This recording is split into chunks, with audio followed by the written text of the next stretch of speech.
సర్కారు బడుల్లో ఏ artificial intelligence పాఠాలట 1 నుంచి 9 తరగతి వరకు క్లాసులు, పాఠశాలకు ఫ్రీ కరెంటు, కళాశాలకు సొంత బిల్డింగ్లు, 11,000 మంది టీచర్లు, లెక్చరర్ల భర్తీ, నియోజకవర్గంకు యంగ్ ఇండియా స్కూల్ నిర్మాణానికి ప్రభుత్వ నిధులు అంటూ చూస్తాను.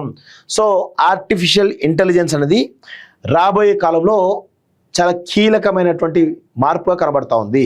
సో 100% దీనివల్ల జరిగేటువంటి పరిణామాలు అవి కొంతమందికి నచ్చొచ్చు, అంటే పాజిటివ్గా ఉండొచ్చు, దుష్పరిణామాలు కూడా జరగడానికి అవకాశం ఉంది. సో ఇక్కడ పరిణామం ఏంటంటే ఆర్టిఫిషియల్ ఇంటెలిజెన్స్ వల్ల మీరు చిన్న స్థాయి నుంచి పెద్ద స్థాయి వరకు కంప్లీట్గా ఆర్టిఫిషియల్ ఇంటెలిజెన్స్ ఉంటే నడుస్తుంది.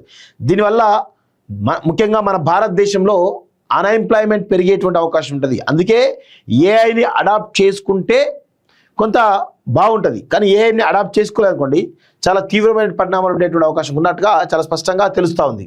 సర్కారు బడుల్లో ఏ ఆర్టిఫిషియల్ ఇంటెలిజెన్స్ పాఠాలట 1 నుంచి 9 తరగతి వరకు క్లాసులు, పాఠశాలకు ఫ్రీ కరెంటు, కళాశాలకు సొంత బిల్డింగ్లు, 11,000 మంది టీచర్లు, లెక్చరర్ల భర్తీ, నియోజకవర్గంకు యంగ్ ఇండియా స్కూల్ నిర్మాణానికి ప్రభుత్వ నిధులు అంటూ చూస్తాను.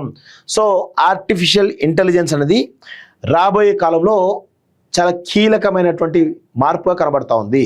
సో 100% దీనివల్ల జరిగేటువంటి పరిణామాలు అవి కొంతమందికి నచ్చొచ్చు, అంటే పాజిటివ్గా ఉండొచ్చు, దుష్పరిణామాలు కూడా జరగడానికి అవకాశం ఉంది. సో ఇక్కడ పరిణామం ఏంటంటే ఆర్టిఫిషియల్ ఇంటెలిజెన్స్ వల్ల మీరు చిన్న స్థాయి నుంచి పెద్ద స్థాయి వరకు కంప్లీట్గా ఆర్టిఫిషియల్ ఇంటెలిజెన్స్ ఉంటే నడుస్తుంది. దీనివల్ల ముఖ్యంగా మన భారతదేశంలో అన్ఎంప్లాయ్మెంట్ పెరిగేటువంటి అవకాశం ఉంటుంది. అందుకే ఏఐని అడాప్ట్ చేసుకుంటే కొంత బాగుంటుంది, కానీ ఏఐని అడాప్ట్ చేసుకోలేదనుకోండి చాలా తీవ్రమైన పరిణామాలు ఉండేటువంటి అవకాశం ఉన్నట్టుగా చాలా స్పష్టంగా తెలుస్తూ ఉంది.